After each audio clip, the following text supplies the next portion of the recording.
বাংলাদেশের গ্রামীণ ও নগর অর্থনীতিতে বস্ত্র খাত একটি গুরুত্বপূর্ণ ভূমিকা পালন করে, যার একটি উল্লেখযোগ্য অংশ জুড়ে রয়েছে লুঙ্গি।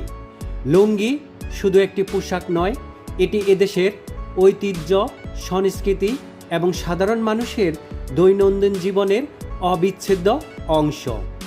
এই লুঙ্গি উৎপাদন, সরবরাহ ও বিপণন ব্যবস্থার কেন্দ্রবিন্দু হিসেবে কাজ করে দেশের বিভিন্ন স্থানে গড়ে ওঠা লুঙ্গির পাইকারি হাট। টাঙ্গাইলের করুটিয়া পাইকারির হাট বাংলাদেশের ঐতিহ্য আর বাণিজ্যের এক অনন্য মিলন মেলা।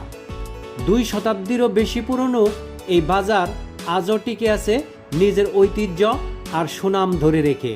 প্রতি সপ্তাহে 2 দিন, বুধবার ভোর থেকে শুরু হয়ে বৃহস্পতিবার গভীর রাত পর্যন্ত রং বেরঙের কাপড় আর মানুষের কোলাহলে মুখর থাকে পুরো এলাকা।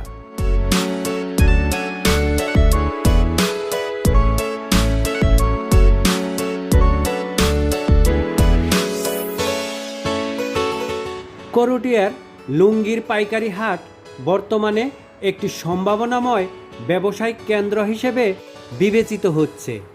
এই হাটের মাধ্যমে স্থানীয় তাঁতি, ক্ষুদ্র উৎপাদক, ব্যবসায়ী ও খুচরা বিক্রেতাদের মধ্যে একটি কার্যকর সংযোগ তৈরি হয়।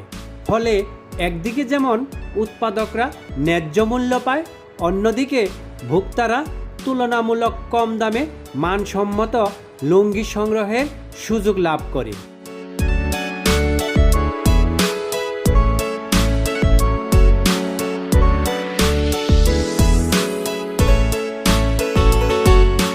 করুটিয়া হাট শুধু একটি স্থানীয় বাজার নয়, এটি দেশের অন্যতম বৃহত্তম ও প্রাচীন কাপড়ের হাট, যেখানে এক ছাদের নিচে মেলে নানা ধরনের বস্ত্র।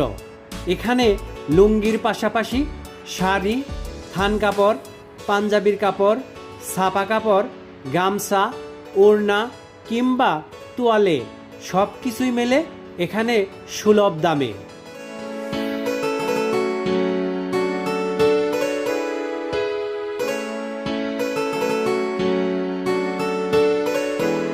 টাঙ্গাইল শহর থেকে প্রায় 7 কিলোমিটার দূরে প্রায় 45 একর জায়গা জুড়ে বিস্তৃত এই হাটে প্রতিদিন আসেন হাজারো ক্রেতা বিক্রেতা।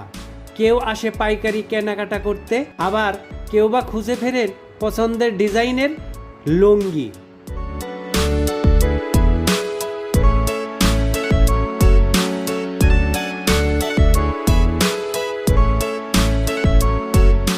লুঙ্গির পাইকারি হাট সাধারণত সপ্তাহের নির্দিষ্ট দিনে বসে এবং দেশের বিভিন্ন জেলা থেকে পাইকার, আড়তদার ও খুচরা ব্যবসায়ীরা এখানে সমবেত হন। এই হাটে দেশীয় তাঁতে তৈরি লুঙ্গির পাশাপাশি মিল উৎপাদিত ও আধুনিক ডিজাইনের লুঙ্গিও পাইকারি দরে বেচাকেনা হয়।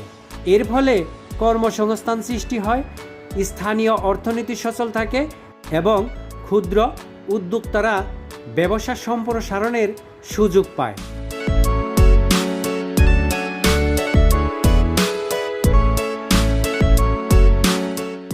ভিউয়ার্স, আমার এই ভিডিওটি দেখে কেমন লাগলো তা অবশ্যই কমেন্টস করে জানাবেন, লাইক দেবেন এবং সাবস্ক্রাইব করবেন।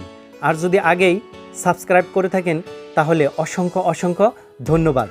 আপনি আপনার নিজের জীবনকে ভালোবাসুন, সুস্থ থাকুন, সুন্দর থাকুন।